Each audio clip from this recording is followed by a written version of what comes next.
was having a quite goofy moment trying to get started today. I'm like, let's go, let's read the Zen.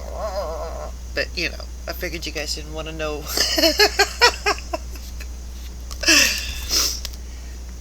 Mr. Foyan, part 2.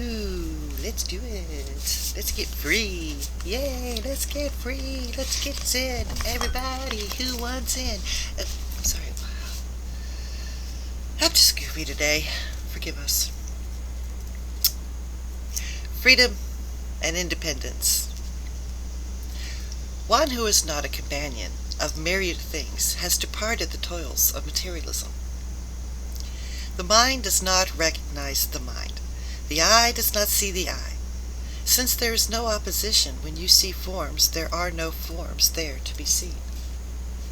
And when you hear sounds, there are no sounds there to be heard. Is this not departing the toils of materialism? There is no particular pathway into it, no gap through which to see it. Buddhism has no east or west, north or south. One does not say, you are the disciple, I am the teacher. If your own self is clear and everything is it, when you visit a teacher, you do not see that there is a teacher. When you inquire of yourself, you do not see that you have a self.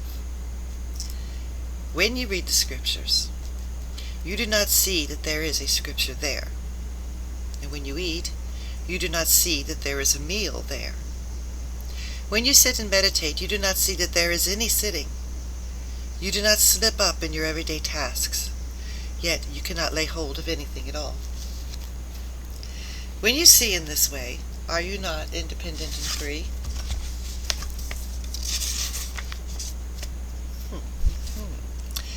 Zen Sickness.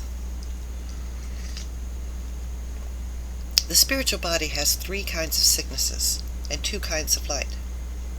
When you have passed through each one, only then are you able to sit in peace. In the Heroic Progress Discourse, furthermore, Buddha explained 50 kinds of meditation sicknesses. Now I'll tell you that you need to be free from sickness to attain realization. In my school, Foyan school, there are only 2 kinds of sickness. One is to go looking for a donkey while riding the donkey. The other is to be unwilling to dismount once having mounted the donkey. You say it is certainly a tremendous sickness to mount a donkey and then go looking for the donkey. I tell you that one need not find a spiritually sharp person to recognize this right away and get rid of the sickness of seeking so that the mad mind stops. Once you have recognized the donkey, to mount it and be unwilling to dismount is the sickness that is most difficult to treat. I tell you that you need not mount the donkey. You are the donkey. The whole world is the donkey. How can you mount it? If you mount it, you can be sure the sickness will not leave. If you do not mount it, the whole universe is wide open. When the 2 sicknesses are gone, and there is nothing on your mind, then you are called a wayfarer. What else is there? This is why, when Zhao Zhao asked Nequan, what is the path? Nequan replied, the normal mind is the path. Now Zhao Zhao suddenly dropped his hasty search, recognized the sickness of Zen masters and the sickness of Buddhists, and passed through all of it. After that he traveled all over, and had no peer anywhere because of his recognition of sickness. One day, Zhao Zhao went to visit Zhao Yu, where he paced back and forth, brandishing his staff from east to west, west to east. And Zhao Yu said, what are you doing? Zhao Zhao replied, testing the water. Zhao Yu retorted, I haven't even 1 drop here. What will you test? And Zhao Zhao left, leaning on his staff. See how he revealed a bit of an example? Really quite able to stand out. Zen followers these days all take sickness for truth. Best not let your mind get sick.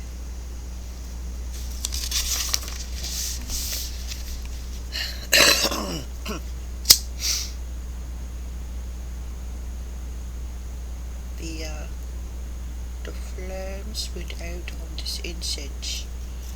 Yo. Make a smog. Okay. Facing it directly. If you don't ask, you won't get it. But if you ask, in effect you've slighted yourself. If you don't ask, how can you know? But you still have to know how to ask before you can succeed. I have stuck you right on the top of the head for you to discern the feeling. Like lifting up a scab on your moxicowatry burn. Lift up the scab on your burn, boo. Spiritually sharp people know immediately.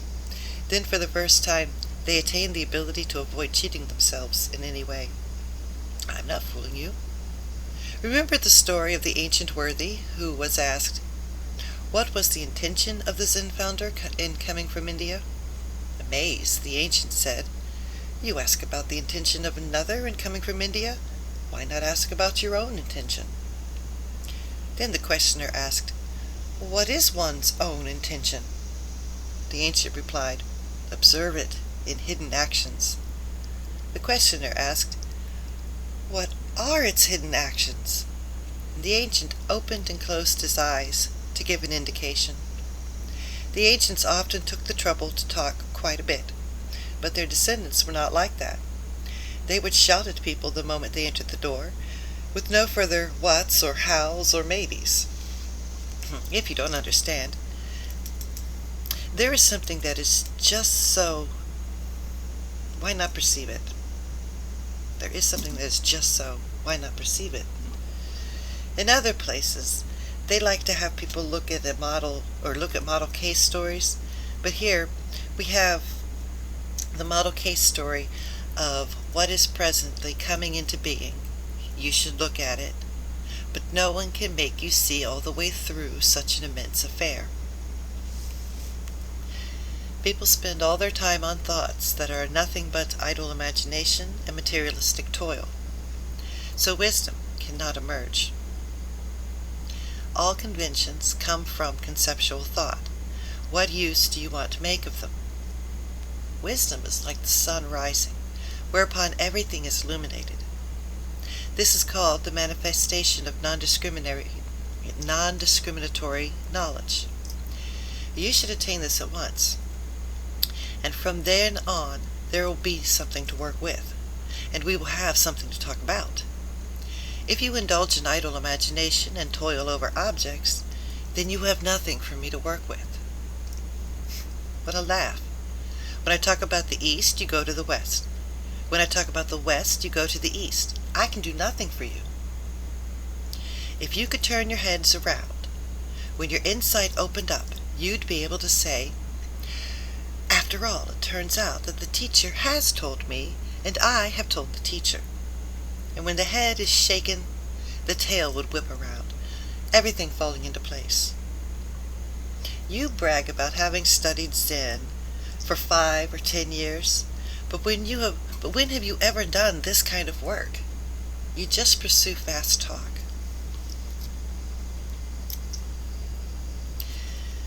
When you've come to me, and I see it as soon as you try to focus on anything, that means that your inner work has not yet reached the point of flavorlessness. If you stay here 5 or 10 years and manage to perfect your inner work, when will you awaken? Or then you will awaken. Whenever I teach people to do inner work, what I tell them is all in accord with the ancients. It is not a word off. Understand, and you will know of the ancients. But don't say, an ancient spoke thus, and I have understood it thus, for then it becomes incorrect. How about the ancients saying, it is not the wind moving, not the flag moving, but your mind moving? How many words right here, or how many words here are right or wrong in your situation? It is also said, I am you. You are me. Nothing is beyond this. Also, someone asked Yunmin, what is the student's self?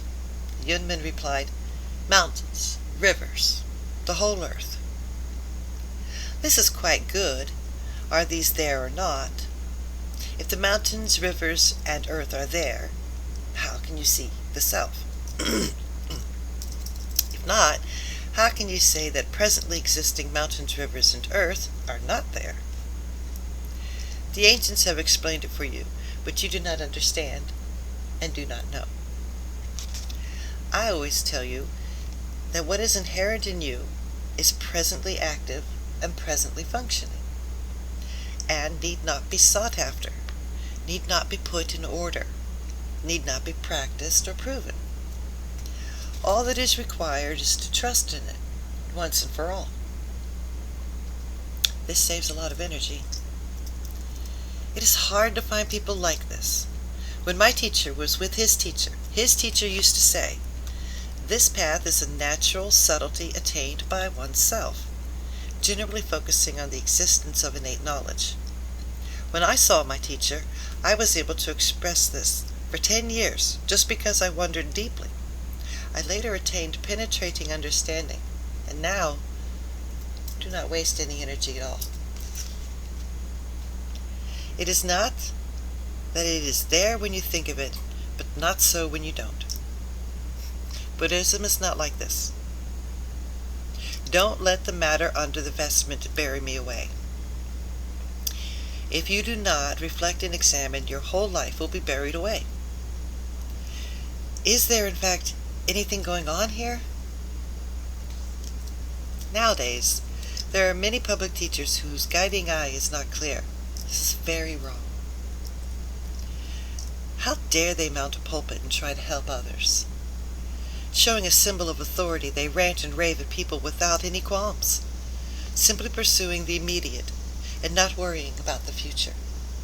How miserable!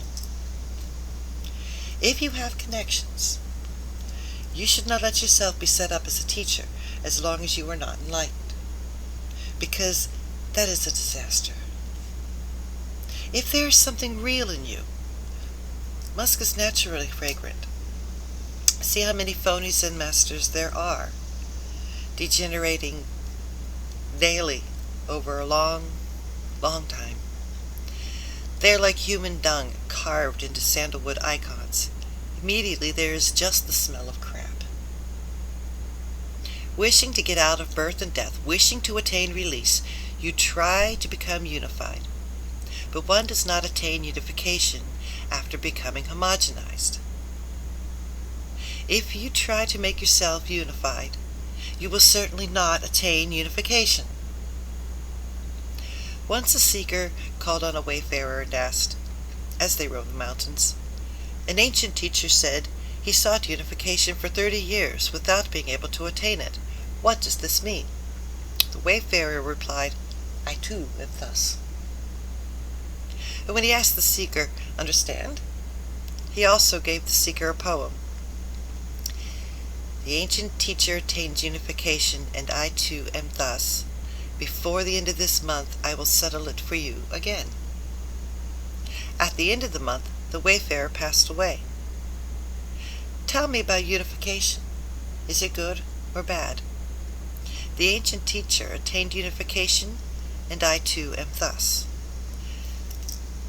I announce to Zen seekers, facing it directly, don't stumble past. Each of you go your own way. Or go on your way. Ooh. Wow. And reading Foyan, I feel a totally different character than the way that the Hoi spoke.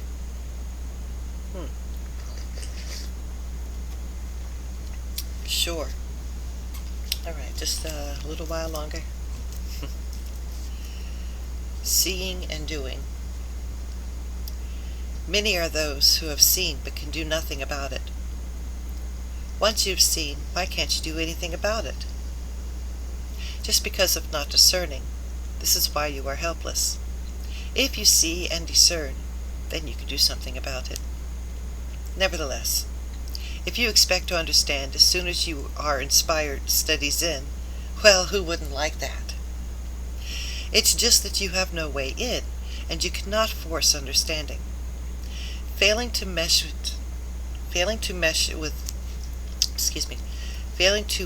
with it in every situation, missing the connection at every point, you cannot get it by exertion of force. Whatever you are doing, 24 hours a day, in all your various activities, there is something that transcends the Buddhas and Zen masters. But as soon as you want to understand it, it's not there. It's really not there. As soon as you try to gather your attention on it, you have already turned away from it. That is why I say you see, but can do nothing about it. Does this mean that you will realize it if you do not aim the mind and do not develop intellectual understanding? Far from it. You will fail even more seriously to realize it. Even understanding does not get it, much less not understanding. If you are spiritually sharp, you can open your eyes and see as soon as you hear me tell you about this. Have not people of immeasurable greatness said this truth is not comprehensible by thought? And that it is where knowledge does not reach? Were it not like this, how could it be called an enlightened truth? Nowadays, however, people just present interpretations and views, making up rationalizations. They have never learned to be thus and have never reached this state. Some people with potential for enlightenment are willing to see in this. If people with potential for enlightenment are willing to see in this way, they must investigate most deeply and examine most closely. All of a sudden, they will gain mastery of it and have no further doubt. The reason you do not understand is because you are taken away by random thoughts 24 hours a day. Since you want to learn business, you fall in love with things. You fall in love with things you see and fondly pursue things you read. Over time, you get continuously involved. How can you manage to work on enlightenment then? Since you want to learn business, you fall in love with things you see and fondly pursue the things you read. Over time, you get continuously involved. How can you manage to work on enlightenment then? So, we're not explaining these things. Sorry. Generally speaking, there are appropriate times for those who study business. Over the age of 30, it is better not to study, because it will be hard to learn even if you do, and it will also be of dubious value.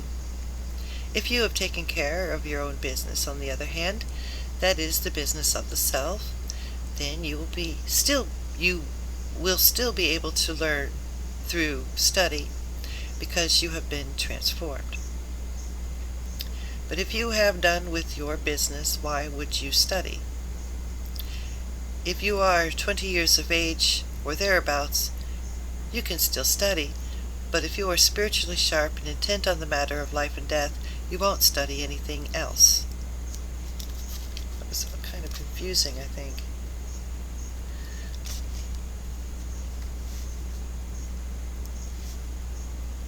Yeah. Whenever you seek Zen, furthermore, your mind ground must be even and straight, and your mind and speech must be in accord. Since your mind and speech are straightforward, your states are thus consistent from start to finish, without any petty details. Do not say, I understand, I have attained mastery. If you have attained mastery, then why are you going around asking people questions?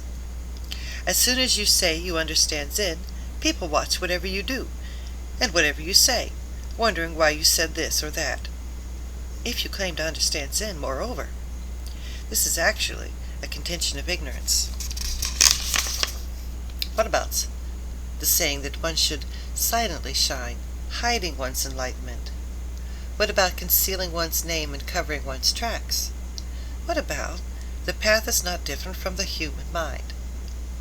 Each of you should individually reduce entanglements and not talk about judgments of right and wrong.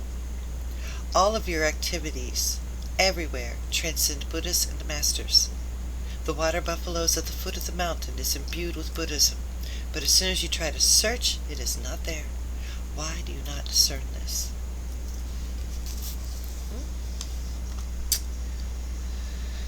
Well, the part was all right. I'm hoping it read better than it accorded with my understanding while I read it. There you go. Okay, last one. The marrow of the sages. My livelihood is the marrow of all the sages. There is not a moment when I am not explaining it to you, but you are unwilling to take it up. So it turns out, on the contrary, to be my deception. But look here.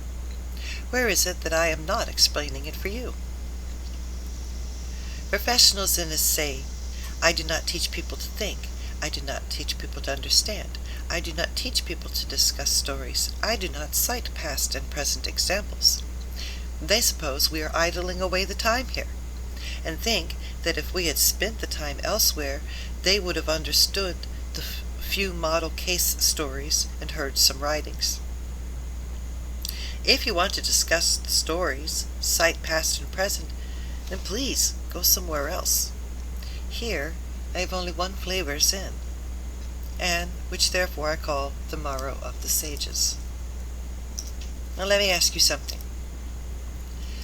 Why do you pay respects to an icon of wisdom? Does the icon acknowledge you when you pay respects? Does it agree with you? If you say it acknowledges you, it is a clay icon. How can it give any acknowledgement? If you say it agrees, can you agree?